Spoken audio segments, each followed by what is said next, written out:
Good evening. This is Defacto Review, a weekly analysis of the latest political, economic, and social issues in Mongolia by Mr. Jarasakhan. Good evening. And I'll be your host, Tikshirult. Today's topics are on the potential dumping of the price of cement, the Russian Foreign Minister's surprise visit to Mongolia, and Prime Minister Oyun-Erdene's visit to Singapore.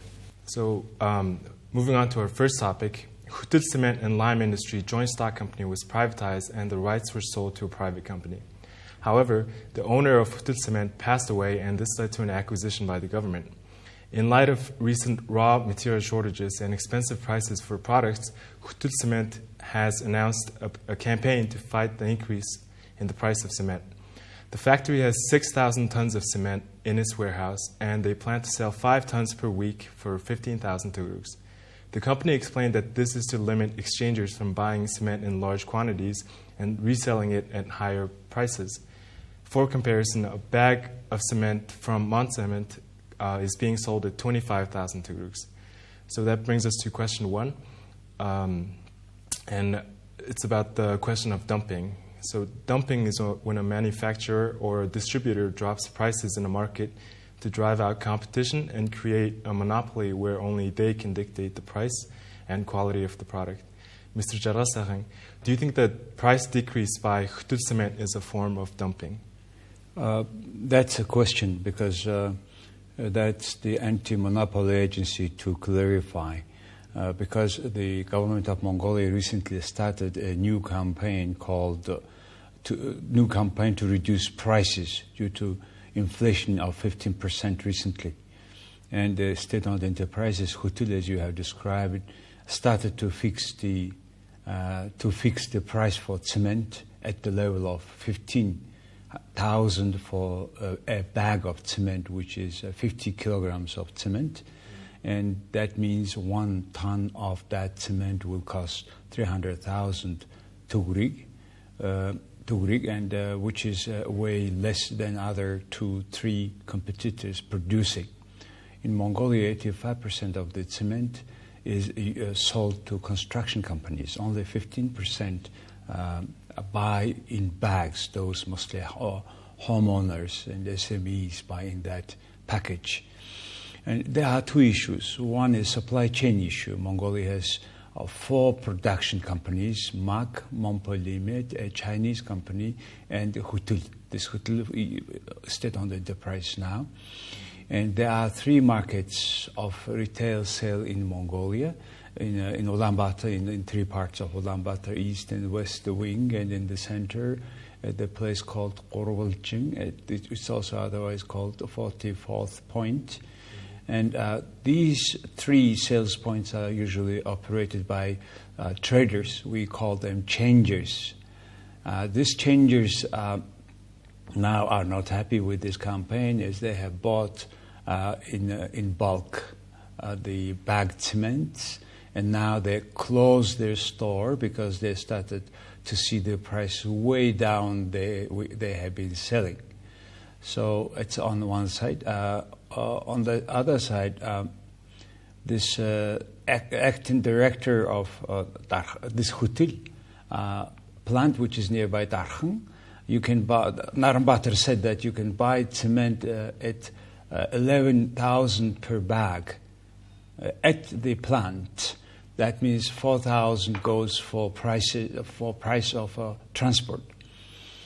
It's on one side. On the other side, the question comes: if those prices are sold way higher than their cost, at very much higher than cost, like by other 3 producers, at almost the same level, it may be also cartel price or agreed price.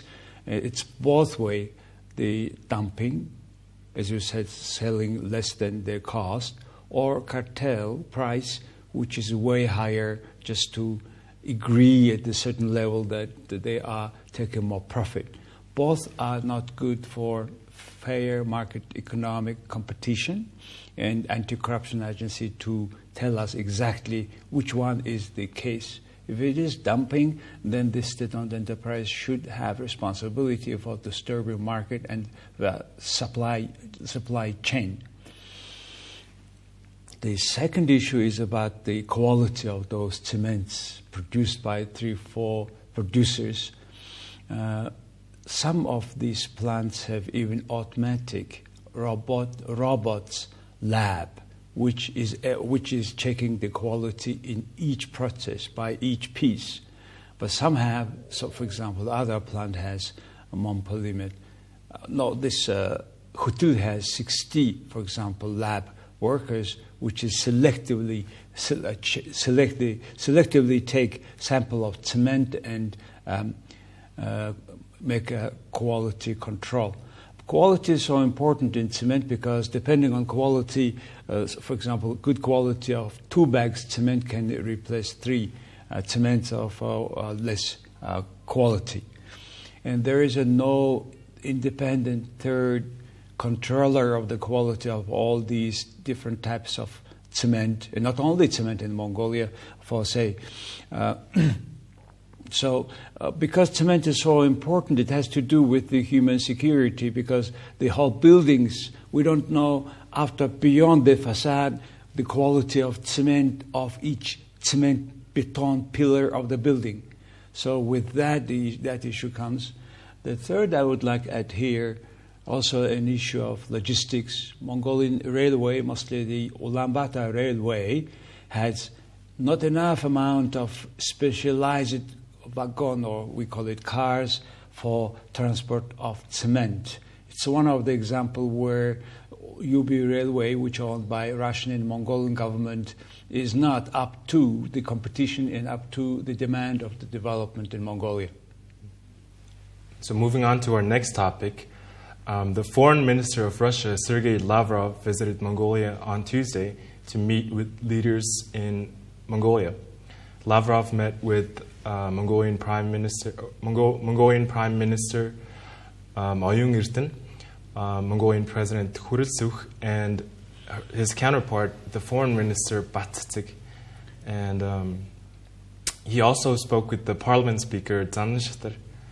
And the two sides discussed the implementations of tasks agreed upon the president's visit to Russia last year, assessed the current state of affairs, and exchanged views on future cooperation.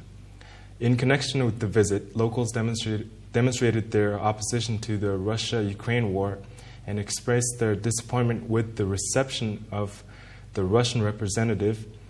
And they had a no war, no genes protest in which they expressed their support for Ukraine and condemned the actions of Russia. So my question to you, Mr. Jarasari, is what does a visit by Mr. Lavrov mean for the relationship between our two countries? Well, Mongolia has only 2 neighbors, Russia and China. And we have a strategic partnership relations with both of them. And their leaders coming to Mongolia is always important. Even their just short visit to smaller countries tell many things. But however, this time, President Lavrov visit, Foreign Minister Lavrov visit on the way to G20 meeting in Indonesia, Bali. And he, after Mongolia, also after a short visit in Mongolia, a few hours visit, and he also will visited Vietnam. This time the visit is happening after the war that Russia invaded Ukraine. That's why Mongolian oppositions came more clear around this visit about the war in Ukraine. At the government level, everything went very much in diplomatic way. Nothing new, nothing promised from Mongolian side. Lavrov said both countries have the same view on the international issues. It is not quite true, because as Mongolia prefers to have no comment or absentee on the on the UN resolution condemning Russia's war against Ukraine. Russia even doesn't call it as a war. They call it just a special military operation. But the public level, Mongolia has different opinion. A part of the society opposing the war, a part is not opposing. The opposing party, led by some leaders of the Democratic Party, made protest at the monument of the repressed near the State Palace. Former mayor of Ulaanbaatar and the DP city committee's head, Mr. Batul, said that Mongolia will be never a slave of Russia. The Russian cannot recolonize Mongolia again. They cannot do it because we value our democracy. We are against Russian aggression. That's what he said. Another activist, Mongol Hu, said that the current leaders of Mongolian state should not forget 400,000, should not forget 40,000 repressed and killed the Mongolians by direct orders of the Soviet Union communists in 30s. That list includes former Prime Minister Amr and Gending, who were killed there in Russia. Here is the memorial monument to those victims, which you can see from your office windows, meaning that this monument to the repressed is just next to the State Palace. Mongolia must be against the war in Ukraine, not absentee. Stop insulting Mongolian democracy. That was the main reaction of those who were at that protest. So that brings us to our next question. What economic outcome is expected out of this meeting between our leaders and the Russian foreign minister? Well, this visit was just another discussions, another dialogue, as usually happens. And with Russia, from dialogue to action takes quite some time, and hopefully this time is different picture. They discussed on gas pipeline project,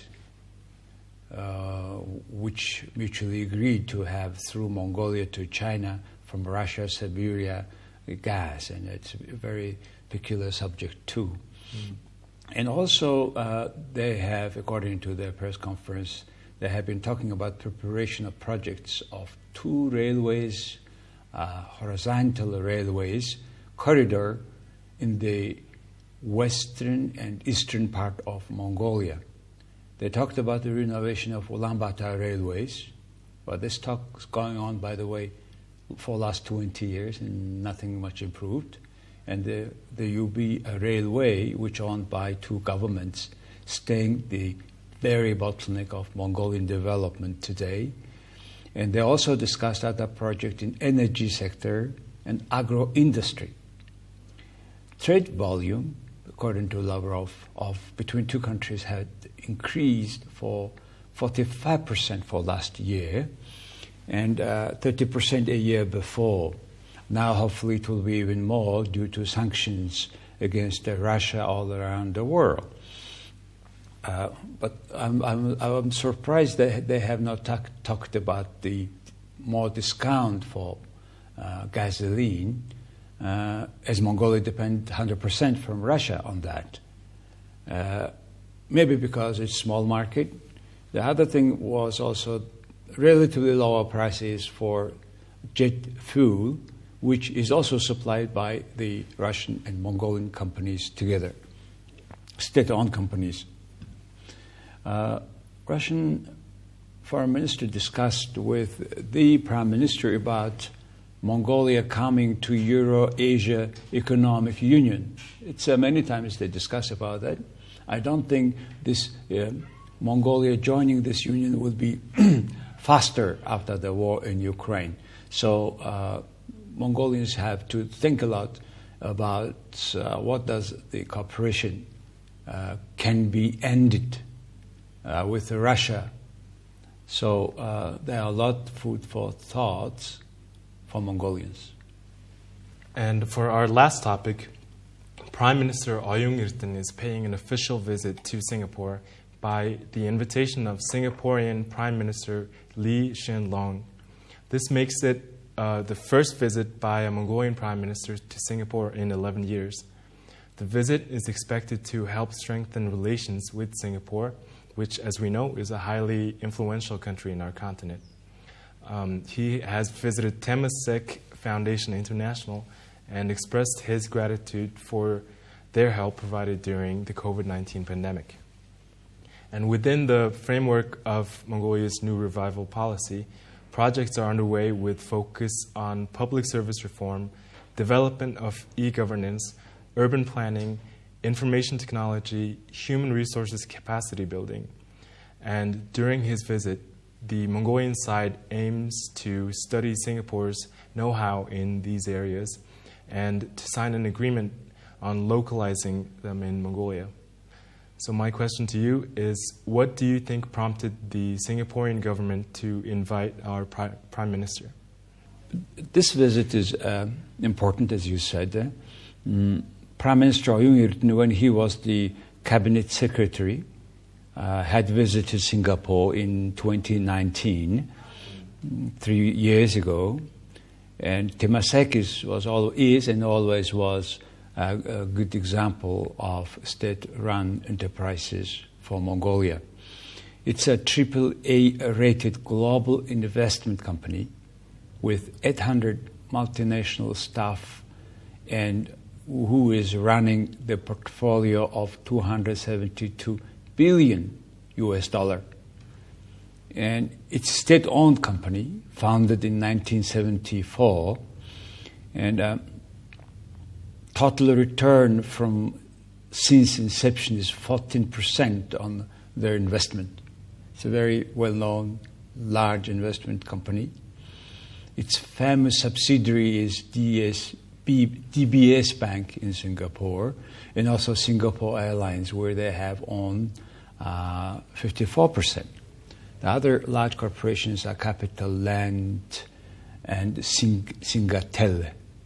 They have 13 offices in 9 countries, a huge investment company. And on July 7th, our Prime Minister met the CEO of that company, Mr. Eng, and Deputy CEO Chong. They thanked them for help during pandemic, as these Temasek have donated several oxygen concentrators to Mongolian hospitals when we needed it most. Mongolia needs to attract more foreign direct investment to several leading sectors in the economy. That was the conversation with the CEO of the Temasek. And also Mongolia is attracting management experiences to reform of state-owned enterprises and IT and governance, including e-governance. And also 34% of the Mongolian stock exchange will be privatized. Mongolia wants to convert its new airport near Ulaanbaatar into the global logistic hub, and also need to develop tourism industry. In each of them, we need foreign direct investment, about which there were proper information was given to Temasek. On the other hand, there is a state-owned large mining company, Erdene Mongol, which owns many other, in different fields, smaller corporations. It's the main asset of Mongolia, and Erdene Mongolia is going to be a kind of Temasek Mongolian sovereign wealth fund. And they need a management also know-how from Temasek, not only investment. Temasek is also in Mongolia since 2005, as they have bought 5% of Ivanhoe mines. Later on, they became a part of Rio Tinto, which is running the largest in Mongolia copper concentrate project called Oyun-Erdene. Mr. Jarasakhan, what do you think will come out of this visit? A good question. That's I'm also asking myself, as after many visits like this, some works are not done properly. I remember 11 years ago, there was a Prime Minister Sukhpat Prime Minister Sukhbatar Patpol's visit to Singapore, almost the same agenda. Some of the works have done, some have not at all. Also, I remember the visit of Oyun-Erdene Mongolia CEO at that time, Mr. Bimposai Khan, to Temasek. And he was saying that Singapore is a neutral country, it's not China, neither Japan, and it is more convenient for Mongolia, etc. But many talks are not becoming real actions. And plus, Temasek is a state-owned enterprise, but their government and transparency of the management is completely different. So probably Mongolia needs to know more about that. And plus, the international newspaper is saying that in Temasek, the pay of the CEO and how much they have influence from the prime minister's family, not clear, etc. So only thing is, this time, this visit will bring more result. That's only thing now that I hope that this visit will bring different result. In particular, we have the longest working cabinet, one cabinet with one prime minister, the same prime minister for quite some time, and hopefully it will be very helpful in terms of, again, housing, renting to low-income families, etc. And in particular, when we implement e-governance, e-Mongolia project, and where Singapore is one of the leading countries in that sense. That is all for this week. Thank you for your input, Mr. Sharatsari, and thank you for watching. We will see you at the same time next week. Have a good night. Thank you. Goodbye.